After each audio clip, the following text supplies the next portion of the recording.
Hello. Thanks for taking a moment to watch this video just to learn a little bit more about what it means to be a substitute for the kids ministry. To start off with, I just want to say thank you for being a part of their story.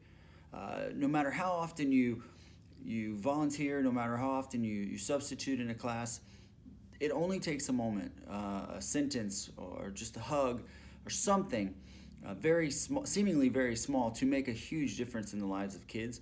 So that's what this is all about. Working with kids is about making a difference in their lives, a positive difference that will hopefully one day lead to them understanding and knowing and accepting the love of Christ. So if you're ready to go, I'm ready to take you on a little journey to show you exactly what it looks like to be a substitute at the kids ministry. So to start out with, we are outside the kids building.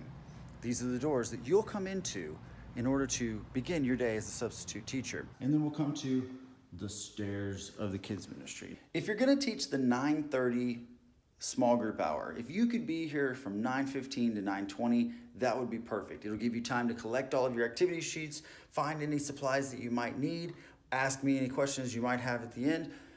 9:15 to 9:20 is a good time. If you're going to be teaching an 11 o'clock class, about 10:45 to 10:50 is the best arrival time. There's only one way to really get into the kids ministry. So you'll go up the stairs, and as you come up the stairs, you're going to see some double doors. Every small group room has a label on the door. The label on the door will tell you exactly what room, who's in what room. As a substitute for a small group, I understand that you may be thinking, I don't have a degree in theology. I don't have the greatest teaching skills. I'm not a natural teacher. I definitely don't know the Bible well enough to be teaching other kids. Well, let me dispel all of those myths for you. First of all, it doesn't take a degree in theology to love on kids and to have grace and to show kids how much you care about them. And as far as being an amazing teacher, I've got that covered for you.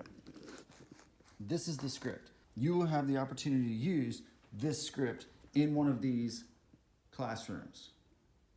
You're going to see right here in the What You Need section for this activity called Wait, it says you need a Bible marked at Psalm 27:14, which we have Bibles in every room, so you can grab one of those or you can use your own. And then it says Wait cards from the activity page and straws. Now you may be saying to yourself, okay, do I need to bring straws? Where do I get these activity pages? What are these activity pages? Great question. That's why I'm here. That's why Devin's here. We want to equip you with all of the things that you're going to need. So again, this process can be as smooth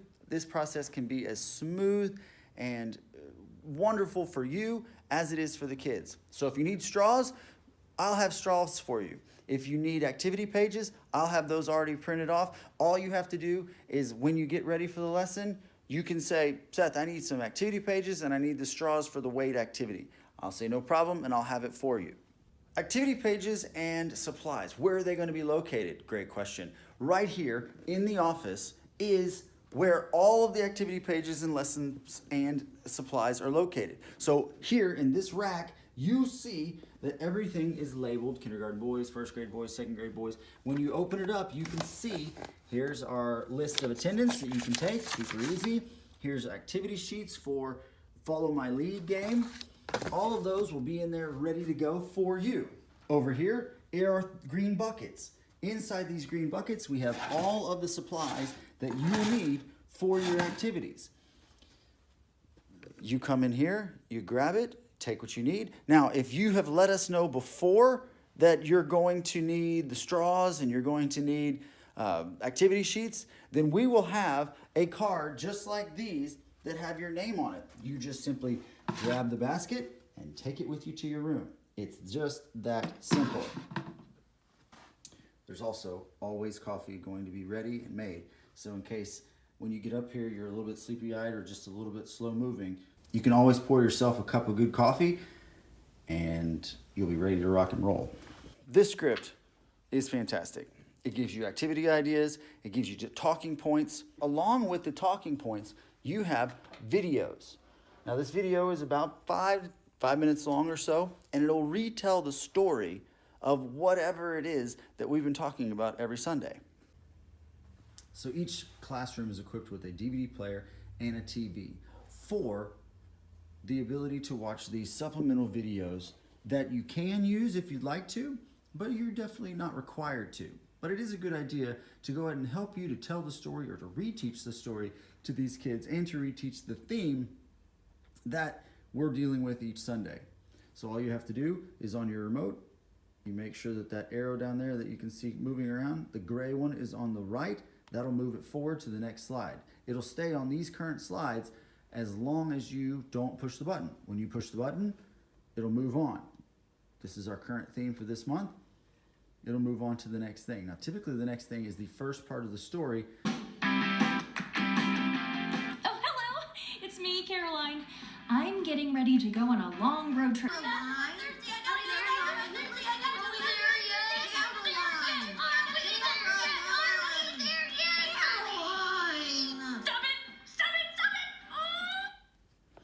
As you can see, these videos are super high quality, super high energy. They keep the kids' attention. They are a supplemental to the lesson. So as you look over the lesson, as you're going through it, and again, the beauty of this is the lesson is right here, prepared for you. You don't have to spend hours studying the lesson. You're welcome to. If you're going to substitute for me and you'd like to see the lesson in advance, I would love to email you a copy of the lesson. You can call me, ask me questions about the activities and the lessons within. I would be happy to help you. You just don't have the time to do that, but you do want to spend some time with kids, then you can get ready for a lesson to teach to kids in the 5 minutes that you'd have if you just walked up here. I've seen it happen. It happens all the time. So one of the things that we like to do after activities have taken place and you've walked through the lesson with the kids is we want you to take an opportunity to get to know these kids, just to hear their story, to sit down, to pray with them, to pray for them, to take prayer requests from them. You'd be amazed at how these little kids have some incredible things that they want to pray over and pray for. And they love to do it. You understand. It's a privilege to get to talk to God. And so when we have the opportunity to pray with kids, we want to make sure we take that same opportunity. So if you're looking for some things to do to fill the time, like so let's say you buzz through the lesson real quick and you go through the activities and you have some time, just sit down in the middle of the floor. Let the kids have some fun. Let the kids talk.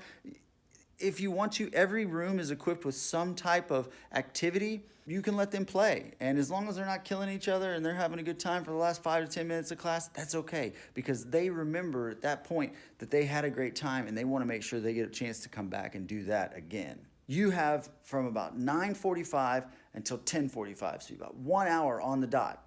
For the 11 o'clock hour, you get your kids at about 11:05 to 11:10 after they do worship and games out in the large group room corporately. And from there, you have from about 11:10 to 12:10. So there's another hour for you.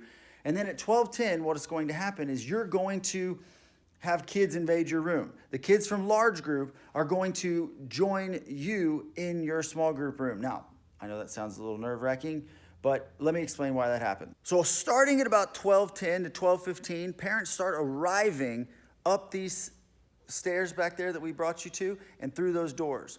And in order for us to safely return kids back to their proper parents, so if you're substituting for the 5th grade boys class, you're going to have 1st grade boys join you at 12:10.